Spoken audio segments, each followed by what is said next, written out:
하나님께서 사사시대에 이스라엘 백성들의 문제를 이렇게 진단하셨어요. 사사기 21장 25절에 보면 그때 이스라엘에 왕이 없으므로 사람들이 각각 그 소견에 옳은 대로 행하였더라. 다시 말하면 자기 생각에 옳은 대로 살은 거예요. 하나님 말씀이 기준이 아니고요. 하나님 백성인데도 불구하고 하나님 말씀의 기준이 아니에요. 여러분 지금도요 이 사사시대는 계속되고 있는 거 아시죠? 안 믿는 사람이야 물론 그렇고요. 믿는다고 하는 우리조차도 심지어 이 사사시대를 계속 살아가고 이 사사시대가 교회 안에서도 진행되고 있다는 거 여러분 인정하시나요? 나를 보면 알잖아요. 내 기준이 도대체 뭔가? 사사시대처럼 내 기준이 나의 모든 행동의 결정권이 나에게 있느냐? 내 생각에 옳은 대로 내 소견에 옳은 대로 행하느냐? 아니면 하나님 말씀 하나님이 내 기준이냐? 여러분에게 왕이 있습니까? 여러분에게는 왕이 있습니까? 사사시대 이스라엘 백성에 왕이 없으므로 그렇잖아요. 왕이 없으니까 자기 생각에 옳은 대로 자기 기준이 되어 자기가 살았잖아요. 그러면 우리에게 질문하는 거예요. 여러분들에게 우리에게는 왕이 있나요? 왕이 있잖아요. 우리나라는 왕권 시대가 물론 오래전에 없어졌지만 대통령 시대지만 우리에게는 그 대통령이 왕이 아니라 우리의 왕이신 예수 그리스도가 우리의 왕이잖아요. 왕이 있으시죠? 다들 있으시죠? 그런데요, 이제 이 왕이 있다고 말하는 것으로 끝나면 안 되겠죠. 왕이 정말 있다고 우리가 믿음으로 고백했다면 왕의 말씀 앞에 뭐가 있어야 함을 봐야 됩니까? 순종함이 있느냐, 왕의 말씀을 따르냐를 봐야 되는 거예요. 왕이 있다고는 말은 하는데 왕의 말씀을 안 들으면 그 왕은 나의 진정한 왕이 될 수 있을까요? 왕은 진정한 왕이 될 수 없는 거예요. 여러분, 이 성경이 우리에게 주어진 왕이신 하나님의 말씀인 것을 믿으십니까? 진짜 믿으십니까? 그러면 이 성경의 이 진리가 우리 인생의 결론이 되어야 되는 건 맞는 거죠. 다른 것 결론 낼 수가 없죠. 영원한 하나님의 영원한 우리의 왕이신 그 하나님의 말씀 성경이 진리고 그 진리가 하나님 말씀인 것을 왕이신 하나님의 말씀인 것을 우리가 믿으면 이 하나님의 말씀, 이 진리를 우리 인생에 뭐로 삼아라? 결론 삼아야 되는 거예요. 이 인생의 진리가 결국은 우리 인생의 결론이에요. 결론이 되어야 되는 거죠. 이게 결론이에요. 그래서 진리를 결론 삼아라. 진리를 결론 삼아. 하나님 말씀을 결론 삼아라는 거예요. 여러분이 하나님 말씀을 역사를 체험하려면 성경 말씀이 옳다는 분명한 여러분 자세가 필요합니다. 성경 말씀 무조건 옳은 거야. 내가 이해되든 내가 안 믿어지든 내 경험과 일치가 안 되든 상관없이 어떤 성경을 보는 자세가 바른 자세냐면 무조건 성경은 옳다. 성경은 진리다라는 거예요. 누가 틀렸으면 틀렸어요? 내가 틀렸으면 틀렸어요. 근데 우리는 대체적으로 내 영적 체험이나 경험이나 이런 것들하고 성경이 부딪히고 성경이 안 맞으면 고민하고 때로는 서로 이제 대치하고 있는 상황이죠. 그리고 어쩌면 내 체험을 앞세울 때가 참 많아요. 여러분, 이거 조심해야 됩니다. 내 영적 체험도요, 반드시 뭐에 검증받아라? 하나님 말씀인 성경 안에서 검증되어야 되는 거예요. 여러분, 은사자들이요, 이렇게 쉽게 아주 넘어가요. 능력이 있다고 하는 분들이 말년이 정말 비참한 거는 이런 부분들의 기초가 안 닦인 거예요. 하다 보니까 말할 수 없는 체험이, 영적인 체험, 깊은 체험이 되거든요. 그러다 보면 이게 말씀보다 앞질러 가버리는 거예요. 말씀이 그게 아니라고 했는데 이제 말씀 무시하는 거예요. 왜? 그 능력이 막 나타나니까요. 그러니까 본인도요, 감당이 안 되는 거예요. 그러다가 이단으로 빠지는 거예요. 그러다가 자기가 성경이 되는 거예요. 그러다가. 그게 자구 해석이 되는 거예요. 성경이 성경에 어떻게 말씀하신 걸 봐야 되는데 자기가 성경을 주도적으로 해석해 나. 이게 이단인 거예요. 여러분, 우리가 아무리 깊은 체험을 했더라도요, 반드시 성경 말씀에 검증되어야 됩니다. 아무리 깊은 영적인 은혜가 있어도. 그래서 우리는 내게 아무런 영적인 경험, 하나님 은사, 어떤 능력이 경험되지 않아도요, 하나님의 말씀이 성경이 주어졌다는 이 하나만으로도 하나님은 모든 사람에게 골고루 은혜 주신 것을 여러분이 꼭 믿으셔야 되는 거예요. 어떤 분은요, 내게 은사 없다고 막 울어요. 내게는 체험이 없다고 막 울어요. 난 그게 너무 안타까워요. 정말 하나님이 필요하다면 골고루 주시지 않았겠어요? 골고루 다 부자가 돈도 주고 건강도 하고 모든 은사와 능력을 골고루 필요하면 다 주시지 않았겠어요? 그렇지 않겠어요? 그게 은사고 사명이니까 가진 사람이 있고 안 가진 사람이 있는 거예요. 그런데 하나님은 모든 사람에게 골고루 충분한 진리의 말씀이 성경이다 이 말이에요. 내게 은사가 없고 안 나타나고 내게 능력이 없어도 여러분 전혀 그게 상관하지 마세요. 또 그거 있는 거 가지고 부러워하지 마세요.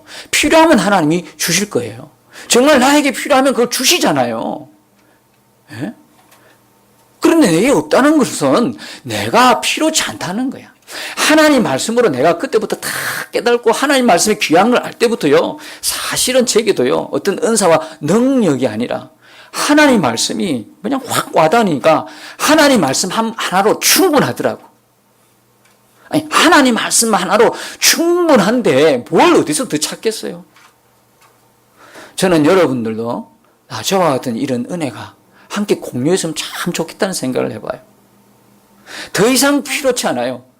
그러니까 우리 모두에게 골고루 하나님 말씀이 주어진 거예요. 골고루 줬어요.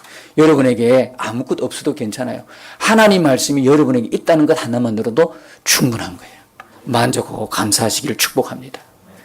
필요하면 준다니까. 자꾸 어떤 신령한 어떤 체험을 하려고, 물론 그 체험도 도움이 될 때 있지만 크게 매달리지 마세요. 없어도 괜찮아요. 우리는 하나님 말씀 속에, 고난 속에서도 하나님 말씀을 기억해서 일어나는 사람이 최고잖아요. 은사 능력 아무리 많이 행하면 뭐예요? 고난 오면 넘어져 버리는데. 저는요, 정말 하나님 앞에 가서 네가 작은 일에 충성했다, 이런 충성된 그 평가를 좀 얻으면 너무 좋겠지만, 또 하나는 뭐냐면 여러분들이 정말 좋을 때 신앙이 참 좋은 건 누구나 할 수 있는데, 신앙에 다운이 되고 어려움이 있고 고난이 있을 때 여러분 어떻게 견뎌내느냐, 어떻게 잘 있냐고, 어떻게 정말 믿음으로 살아내느냐를 보고 싶거든요. 그런 고난 속에서, 실패 속에서 정말 예수 그리스도를 붙들고 일어나는 그런 한 사람이 있다면, 저는 하나님 앞에 가서 착하고 작은 일에 충성되고 착하고 충성된 종이라는 칭찬을 받을 것 같아.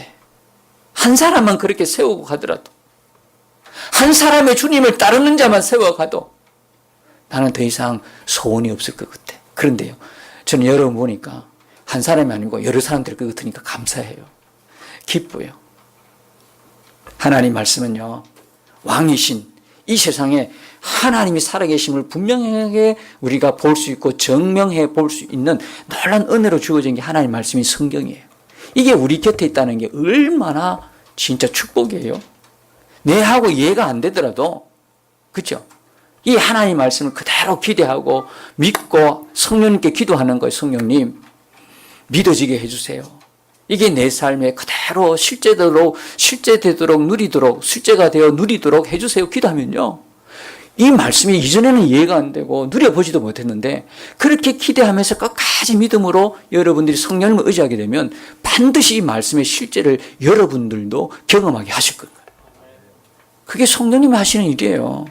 그 여러분의 고백이 나오도록 기다리시고 있는 거예요, 지금. 여러분 인생에 진리가 결론되게 하시기를 축복합니다. 진리가 결론인 거예요. 여러분, 지난주 계속 2주 동안 내가 죽었다는 이 복음 위에 우리가 계속 세워나가기를 원하는데요. 여러분 자신은 죽었습니까? 우리가 분명히 붙들어야 할 이 사실 하나는, 나는 이미 죽었다는 사실이에요. 어떤 감정이나 느낌으로 이걸 받아들이는 것이 아니죠. 느낌에 의존하면요, 죽었다 살았다 그러는 거예요. 어떤 데는 내가 죽은 것 같기도 하고, 어떤 데는 죽었던 내가 다시 부활한 것 같기도 하고. 왜요? 내 속에 여전한 뭐 때문에? 혈기, 분노, 내 속에 욕망, 정욕, 제된 생각, 제된 마음, 막 이런 것들이 막 있으니까 여전히 죄의 욕망이, 육신의 욕망이 내 속에서 막 나타나니까 우리는 그걸 받아들이는 거예요. 그러니까 하나님 말씀은 죽었다고 이미 이야기하는데도 불구하고 내가 안 죽었다고 부인하는 거야. 왜? 그런 것들이 자꾸 올라오니까 결코 내가 죽지 않았다는 거예요. 여러분, 자아의 죽음을 느낌으로 믿으려 하지 마시기를 축복합니다. 느낌으로 믿는 게 아니라니까. 여러분, 신혼부부 보십시오. 막 결혼식을 마친 신혼부부, 느낌이 있을까요? 부부라는 느낌이 있을까요? 그러면 한 5년이나 10년 살아봐야 부부가 되는 거예요? 아니요. 아무런 느낌이 없어도, 아무런 느낌이 없어도 결혼식 마치고 나면 뭐가 됩니까? 부부인 거예요. 결혼식을 마치면 부부인 거예요. 여러분, 입양되는 고아들이 있죠. 입양되는 고아들이요, 그 양부모 밑에서 한 5년이나 10년 살아봐야 드디어 입양이 인정이 되겠어요? 아니죠. 뭐하는 동시에 입양 서류가 다 마련되고 딱 그 양부모를 만나는 순간에 바로 그게 자녀로 인정이 되는 거예요. 뭔가를 자꾸 느낌으로 하려면 안 되는 거예요. 믿어지지가 않죠. 그래서 우리가 정말 필요한 것은 뭐냐? 느낌이 아니라 사실이에요, 사실. 성경의 진리는 이루어진 사실이에요. 우리가 붙드는 것은 성경의 진리예요. 진리를 결론 삼으니까 이 그들을 그대로 받아들이는 거예요. 우리가 정말 우리 모습 속에 여전히 육신의 어떤 욕망이 일어나더라도 나는 고백할 때 어떻게 고백해야 돼요? 나는 죽었습니다.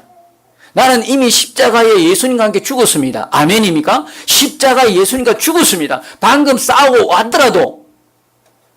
그런데 여러분, 내가 죽었음을 이런 죽지 않은 이런 느낌으로 여러분들이 자꾸 이제 그걸 받아들이니까 안 죽은 것처럼 보이지만 죽은 것이 확실한 건 무엇 때문에 그런지 아십니까?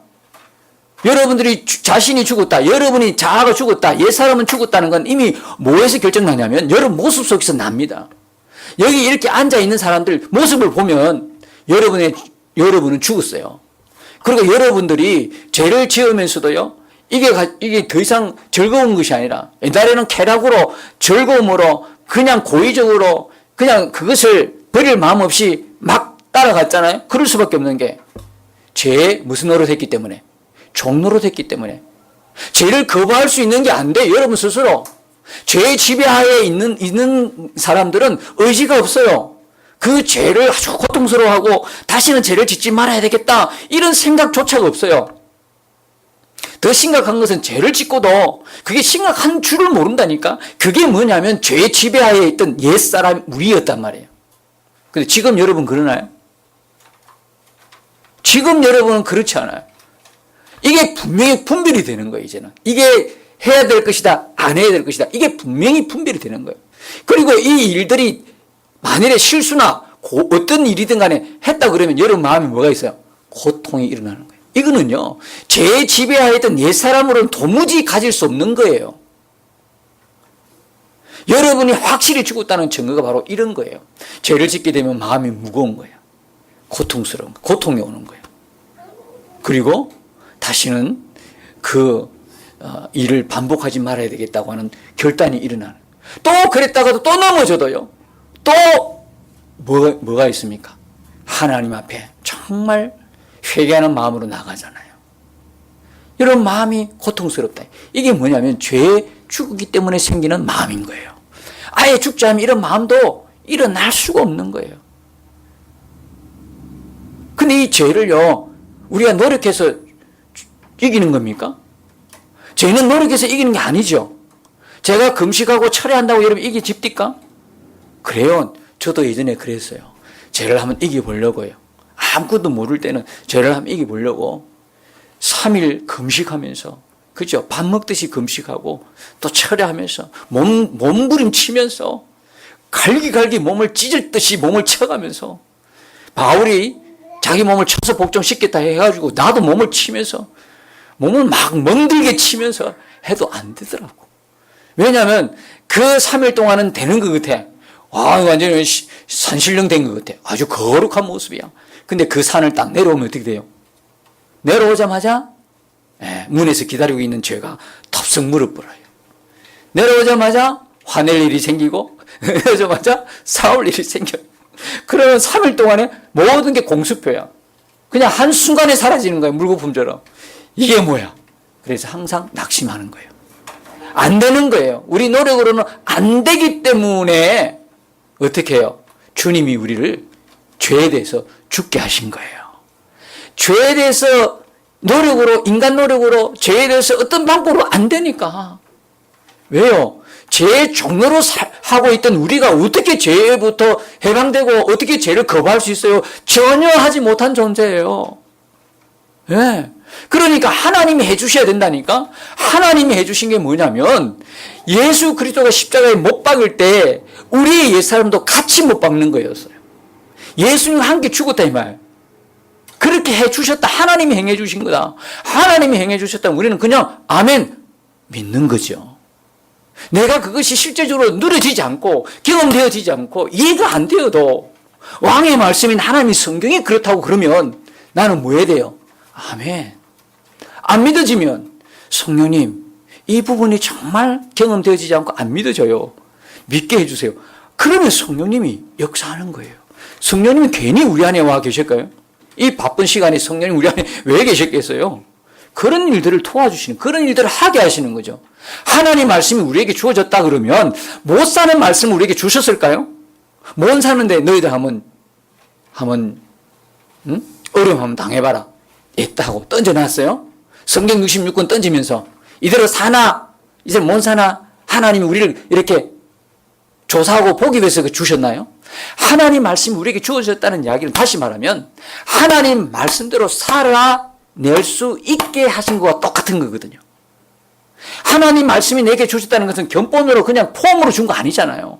이 말씀대로 살아라고 주셨다 그러면 이 말씀대로 살아낼 수 있도록 그분이 역사하신다는 이야기와 똑같은 이야기거든. 그래서 누가 오셔서 우리 안에? 그래서 우리 안에 성령님이 계신 거예요. 그래서 계신 거란 말이에요. 그래서 주님과 동행하자는 이야기예요. 이 말씀은 그냥 준 게 아니라 이 말씀대로 못 살면 결국은 구원의 완성으로 못 가니까. 이 땅에 살 동안 하나님 말씀과 무관하게 살다가 그 나라에 가는 법은 없어요.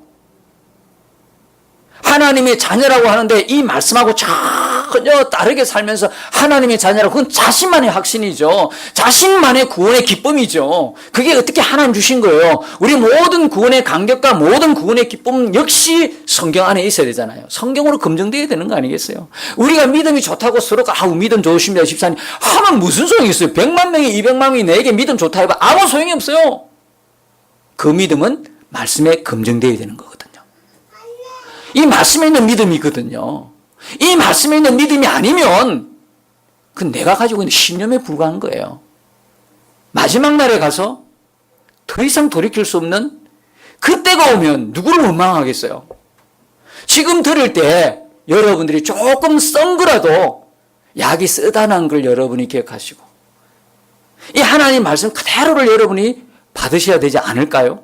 그게 내 영혼의 유익함이지 않을까요? 내 영혼이 사는데 언제까지나 달콤한 소리만 들을 수 있겠어요? 이게 달콤하고 쓰고 그게 뭐가 있어요? 하나님 말씀을 그대로 내게 아멘으로 받는 건데요. 진리를 결론 삼는 건데요.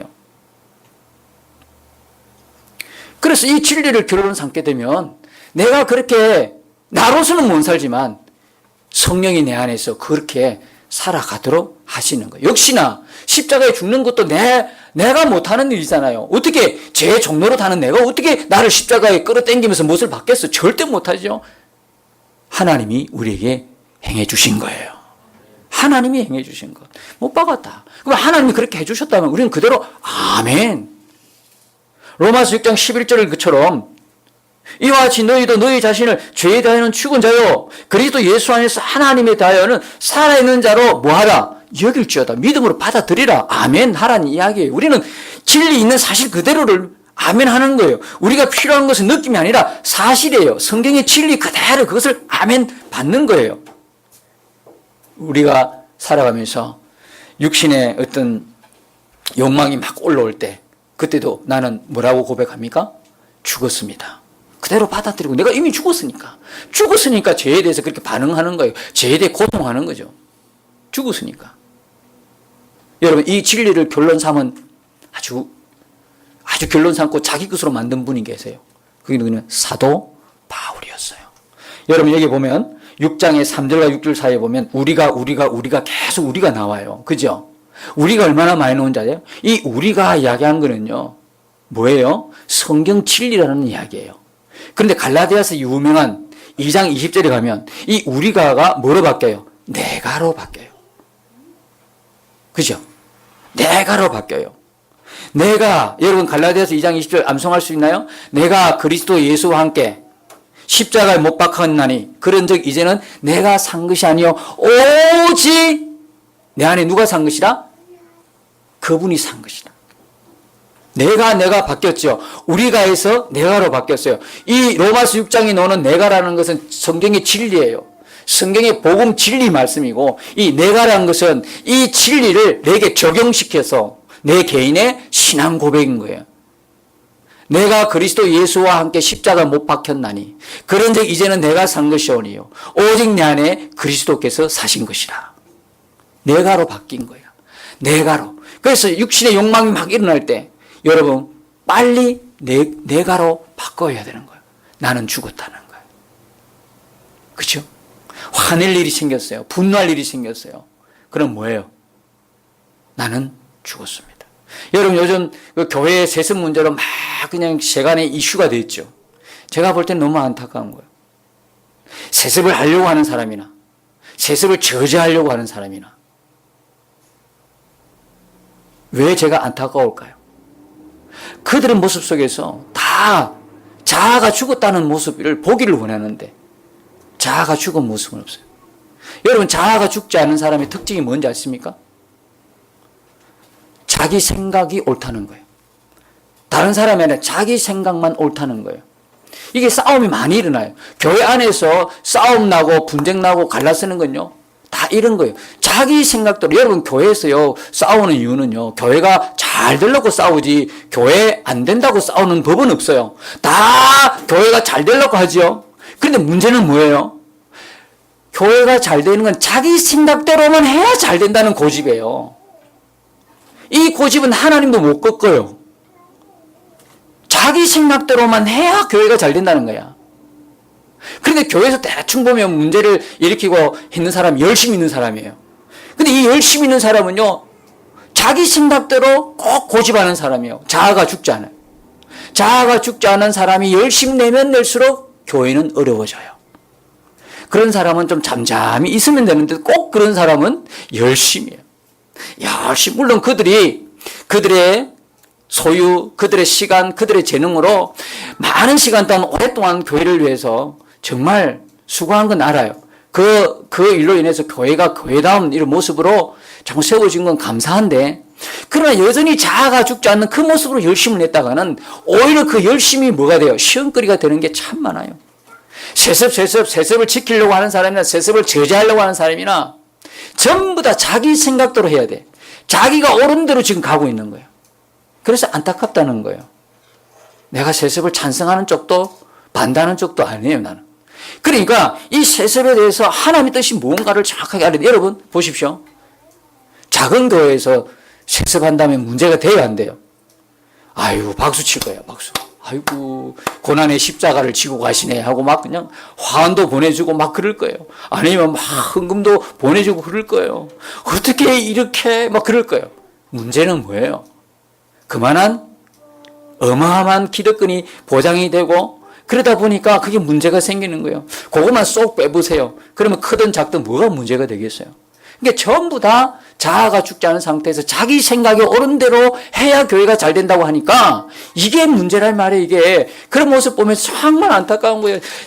하려고 하는 자나 그걸 막 저지하는 사람이나 막 똑같아지 부리는 거예요. 하나님 마음이 어떻겠나 생각이 있는 거예요. 여러분 오늘 하나님의 말씀은 분명히 우리가 죽었다고 해요. 죄에 대해서 죽었다 그러잖아요. 우리가 알거니와 우리의 옛 사람이 예수와 함께 십자가에 못 박혔다 그러잖아요. 그 다음에 또 뭡니까? 죄에 대해서 또 11절에 죽었다. 그럼 진리가 죽었다. 그러면 우리는 반드시 그 진리를 결론 삼고 죽었다. 그래서 오늘 읽었던 본문인데요. 이 본문에서 지금까지 제가 계속 반복해서 말씀한 게 여러분이 바르게 이해했는지를 테스트하는 본문이에요. 자, 보세요. 12절에 보면 그러므로 너희는 제가 너희 죽은 몸을 지배하지 못하게 하여 몸의 사육에 순종하지 말고 이렇게 했죠. 제가 여러분에게 질문 던집니다. 왜 너희는 죄가 너희를 지배하지 못하게 하여 말하지 않고 왜 죄가 너희 죽을 몸을 지배하지 못하게 하여 이렇게 말했을까요? 너희는 죄가 너희를 지배하지 못하게 하라 이렇게 할 수도 있잖아요. 그런데 왜 너희 죽을 몸을 지배하지 못하게 하여 이렇게 했을까요? 죄가 너희를 지배하지 못하게 했다 그러면 앞에 말씀 2절과 11절까지의 말씀 그 말씀 모든 것들이 뭐하게 되는 거예요? 부정하게 되는 거예요. 왜? 죽었다고 했거든요. 옛사람 옛자 내가 죽었다고 분명히 하나님 말씀은 그래 말씀해놓고 뒤에 와서는 죄가 너희를 지배하지 못하도록 죄는 우리를 지배할 수 있어요 없어요? 영원히 지배하지 못한다고. 이미 우리가 뭐 했기 때문에? 죽었기 때문에 또 돌아간다. 여러분 얼굴 보니까 또 눈빛 보니까 자기 모양으로 돌아간다. 자기 모습으로 또 돌아가네요. 느낌 아니다 그랬어요? 진리를 결론 삼으라 그랬어요? 그럼 진리가 죽었다 안 죽었다? 죽었다고 말씀하고 있으면 내가 죽은 거예요 안 죽은 거예요? 죽은 거죠. 죽을 것이라가 아니죠. 너로 갈 것 아니죠. 죽었지요. 이미 죽었어. 2000년 전에 그것도 죽었다고. 하나님 나 자아를 내 옛사람 죄의 종로를 하는 옛사람 죄의 종로를 하는 옛사람이 죽었기 때문에 여러분 죄를 인식하는 거예요 지금. 그러니까 죄를 짓고 와서 이 설교를 들으면서도 속으로는 불편하죠. 고통스럽다. 이게 왜 느껴요? 죄에 대해서는 죽고 하나님에 대해서는 살아났기 때문에. 거꾸로 하나님에 대해서는 죽고 죄에 대해서 살았다면 전혀 죄를 인식 못해요. 지난 한 주간 여러분이 어떻게 살았던 이 여러분의 사람 모습이 지금 하나님 앞에서 약간의 부담이 되고 여러분 마음에 상함이 있고 무거움이 있다면 그것은 하나님께 대해서 살아났기 때문에 그런 거예요. 아멘이시죠? 살아났기 때문에 그렇다니까. 그래서 그걸 느낀다는 건 지극히 당연한 거죠. 여러분이 산자기 때문에. 그런데 죄가 우리를 지배할 수 있다? 못해요. 영원히 지배 못해요. 그러나 죄가 지배할 수 있는 게 있어요. 뭐예요? 우리 육체예요. 우리 몸이에요. 그래서 여전히 우리 몸에는 뭐가 남아있어요? 육체의 소욕, 육체의 욕망, 몸에 그것이 남아있어요. 그러니까 계속 이런 것들이 이제 느껴진다는 거예요. 이런 게 느껴진다. 이게 사라진 게 아니라니까? 죄의 욕망이 사라진 게 아니에요. 육체의 욕망이 안 사라져. 그게 사라지려면 우리 육체까지도 죽어버려야 돼. 그러면 사라지는 거예요. 근데 이 육체까지도 안 죽고 육체의 욕망이 계속 있으니까 그 모습이 마치 내가 안 죽은 것처럼 착각하는 거예요. 그러나 여러분은 이미 성경의 진리가 죽었다고 이야기해요. 여러분들이 그 진리를 내 것으로 아멘하고 받아들이고 나는 죽었다고 선포하고 고백해 나가는 어떤 때 계속적인 육체의 욕망이 일어날 때도 나는 죽었습니다. 그래서 이 말씀이 12절의 이 말씀이 여러분들 테스트한 말씀이라니까.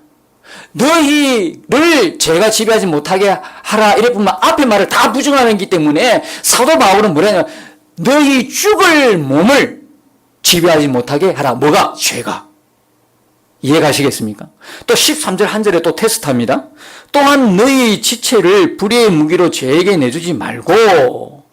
죄에게 내주지 말라는 건 뭡니까? 지체입니다. 하나입니다. 자, 보십시오. 오직 너희 자신을 죽은 자 가운데서 다시 살아난 자 같이 하나님께 드리며 너희 지체를 의의 무기로 하나님께 드리라. 죄에게는 한 가지만 드리지 마라 그랬어요. 뭐라고요? 지체를 불의의 무기로 죄에게 내주지 말고 해놓고 하나님께 드리라고 했는데 하나님께 드리라는 건 뭐예요? 자신과 지체 두 개가 따라 나와요. 왜 이랬을까요?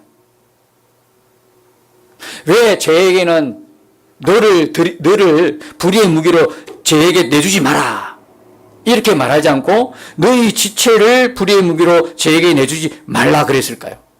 그런데 왜 하나님께는 자신과 지체를 두 가지를 드리라고 했을까요? 역시 여기도 마찬가지예요. 죄의 우리 지체를 불의의 무기로 우리 자신을 드릴 수 있어요 없어요? 우리 자신을 불의의 무기로 던질 수 있어 없어요? 저에게. 못 던져요. 왜? 우리는 이미 뭐 했기 때문에? 죽었기 때문에.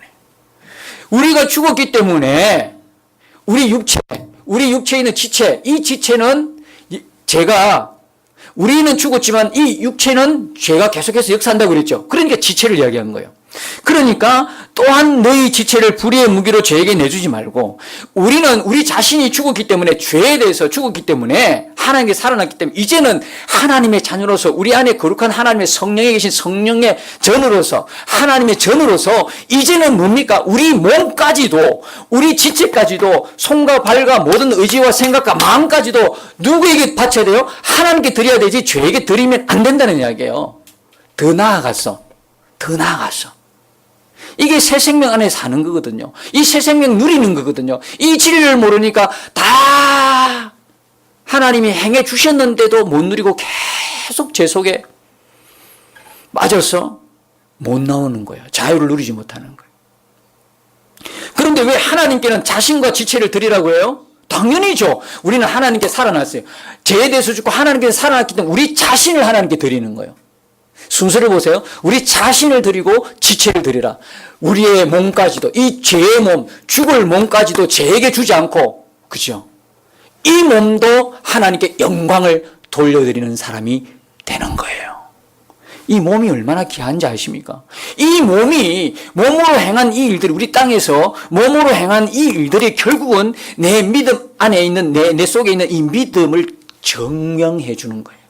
진짜 믿음인지 가짜 믿음인지는, 진짜 내가 죽었는지 안 죽었는지는 뭐로 증거해야 돼? 이 몸으로. 근데 이 몸이 제가 노리는 거예요. 이 몸을. 몸의 사욕, 몸의 정욕, 몸의 욕망, 이걸 통해서 계속 우리를 공격하는데도 우리는 나는 죽었다, 나는 예수 그리스도 안에 죽었다, 이렇게 이야기하고 이 몸까지도 하나님의 영광을 위해서 우리 자신과 우리 지체를 전체를 하나님의 영광을 위해서 드린다 이 말이에요. 죄에게 안 넘어가고. 결국 이런 사람에게 성령님은 반드시 우리를 인도하십니다. 비록 지금은 이럴지라도, 지금 연약해서 넘어질지라도.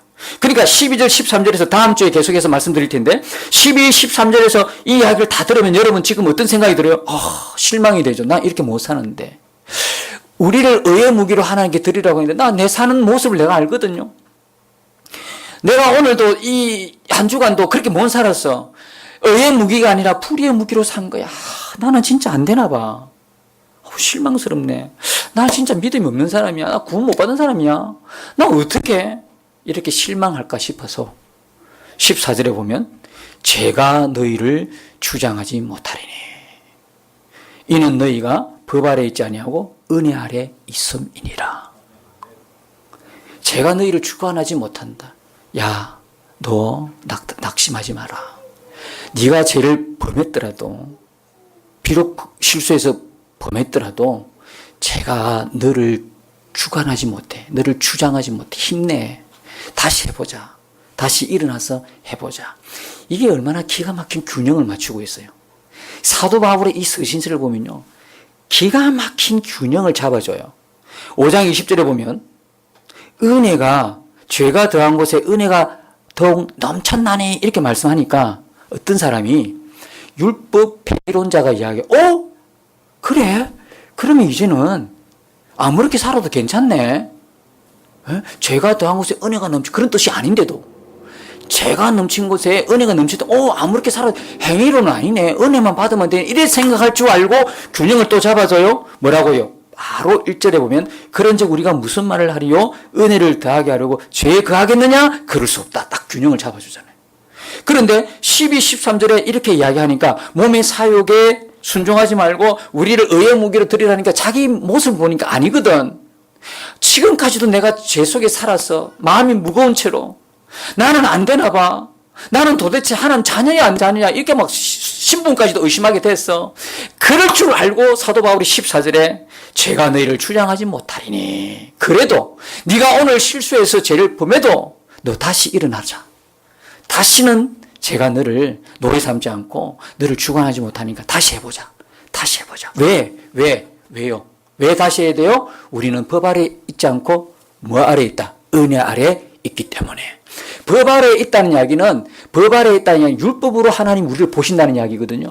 율법으로 보면 모든 사람이 죄 아래에 있어요. 죄 아래에 있으면 모든 사람이 심판 아래에 있어요. 그러니까 법 아래, 그 다음에 뭡니까? 죄 아래, 그 다음에 심판 아래 쑥 연결되어 있어요. 이건 절망이에요. 이러면 끝이에요. 근데 하나님이 법 아래에 있지 않고 우리를 뭐 아래? 뭐 아래에 있다? 은혜 아래에 있게 있다. 은혜 아래에 있다는 이야기는 뭐냐? 하나님이 우리를 보실 때에 뭐를 통해서 본다? 십자가를 통해서 우리를 보신다는 거예요. 할렐루야. 십자가를 통해서 보니까 우리가 어떤 사람이 된 거예요? 하나님 우리를 어렵다 해주신 거예요.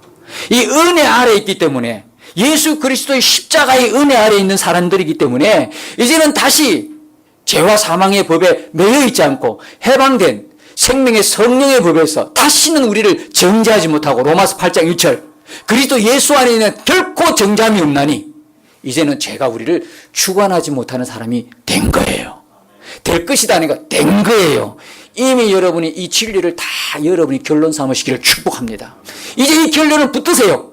넘어졌더라도 일어날 수 있어요. 왜요? 우리는 법 아래에 있지 않고 은혜 아래에 있기 때문에. 은혜 아래에 있기 때문에.